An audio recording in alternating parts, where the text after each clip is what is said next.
ఈ స్టాటిస్టిక్స్ చదువుకునే స్టూడెంట్స్కి methods of dispersion at a glance explain చేస్తాను. Range ungrouped data, grouped data, maximum minus minimum.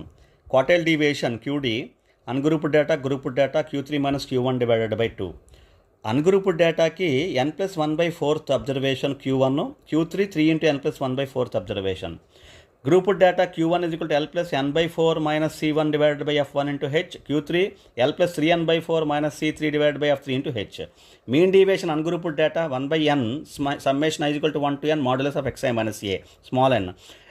Grouped data 1/N summation I = 1 to n fi into modulus of xi minus a. A mean కానీ median కానీ mode కానీ తీసుకోవచ్చు. Standard deviation sigma = for ungrouped data √1/n summation I = 1 to n xi minus x bar whole square. Grouped data √1/N summation I = 1 to n fi into xi minus x bar whole square. Variance దీనికి square అంటే route